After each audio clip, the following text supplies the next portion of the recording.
5, 4, 3. Hello everyone, we've made it to the polls here at Pinkerton Academy. Once again, my name is Kimberly Hawes and we are live for Derry Television. It's a very special day for democracy here in the United States. We are so fortunate to be able to get out and cover everyone voting. The polls are super busy at Pinkerton Academy, just like they are throughout the state of New Hampshire. We're projected to have record-breaking numbers here in the Granite State. I am joined right now by Demers.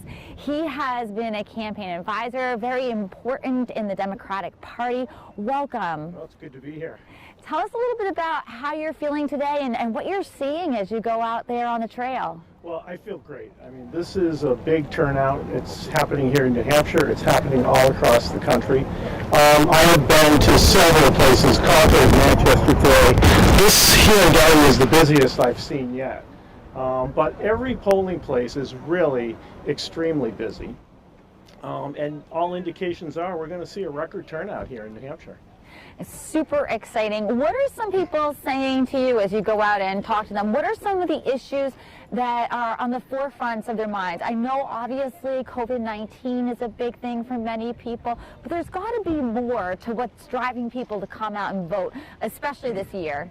Well, there's no doubt that COVID is the overriding issue. And I mean, you can see the people here today are masked up, they're socially distanced, but they're doing what you're supposed to do for a good, safe voting place. But, you know, I found too that a lot of people are saying that they're just ready for change. That after 4 years of Donald Trump, they believe that it's time to have a president like Joe Biden, who brings decency back, who can sort of work to reunite Americans. And I think more and more people have said they're just tired of seeing this country as divided as we are. We can't continue to be like this, and that's been one of the big motivations for people turning out the way they are today. Now, you originally endorsed Joe Biden, Vice President Joe Biden, in December. Yeah. Since then, how have you seen the campaign grow and people come behind him? Because at that point in time, there were still a lot of contenders here in New Hampshire, as many of our viewers will remember, because we were coming up on the primary in February. This has been the most unique presidential campaign I've ever seen, because when you think about it, Democrats started with 25 or 26 candidates, but as they left New Hampshire and the field started to winnow down, you could see everybody coalescing behind Joe Biden, and it was amazing how quickly he brought everybody together. I've never seen the Democratic Party as united as it is, and I can tell you 4 years ago it didn't feel like this. So Democrats really are demonstrating that they're committed to work together. Independents are.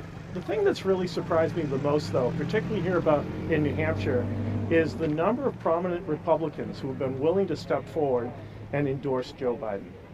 I mean, you had the former party chair Jennifer Horn, former U.S. Senator Gordon Humphrey, Tom Rath, and Steve Dupree, two Republican National Committeemen.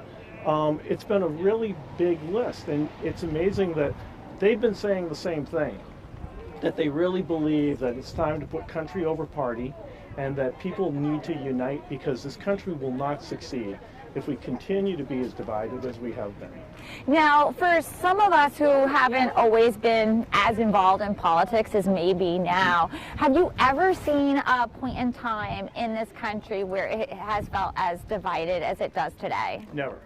Never. I mean, I have seen it leading up to this, and it didn't just start with Donald Trump. I mean, we have seen a divided Congress under the Obama administration as well. But, you know, I think we have a president today whose rhetoric further divides the country, and it's upsetting to people that when this election is done, and I'm assuming that Joe Biden is going to win the presidency, he has got a big task ahead of him to reunite people, but to also make sure that we reunite our allies internationally as well, because we have a lot of work to do to get back to where we were as a respected leader around the world.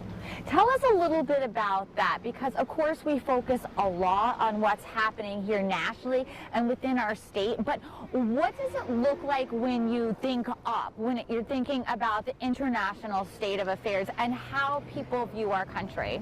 Yeah, well, look, once this election is done, assuming that there is a change, there has to be a whole new administration built. So, Joe Biden will have to find qualified people who can serve as Secretary of State, who can serve as all those ambassadors who are going to reach out to our allies around the world to rebuild the relationships that are needed so that we work on the critical issues. And the fact of the matter is, COVID isn't just an American issue. It is happening all around the world. Climate change is happening all around the world. And we need to commit ourselves to work with our allies to find solutions to all of those issues, because they're not just American issues, they're international issues as well. Now, we heard throughout the day that there are still some people that are waiting in line to vote at polling places throughout the state that really don't want to say they've made up their mind. They're planning to go in there and go with their heart.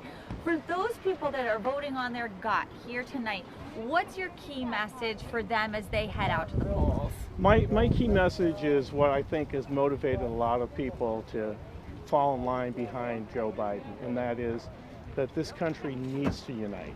Americans need to come together. We need a president who won't drive us apart, but will bring us together. And I think, over the years, that's what we've seen from Joe Biden. That's the kind of leader he is. He's a man of decency. He's a good person. He will get qualified people to work with him in his administration. I think that's the kind of leadership America needs. Well, thank you. That's great. So much It's for a your pleasure. time today, Jim. It's been wonderful Thank to you. see you. And thank you, everybody at home who is watching. Make sure that if you haven't had the opportunity to get out the polls, that you do. It's so important that you come out and you let your voice be heard as American citizens. Once again, this is Kimberly Haas for Derry Television.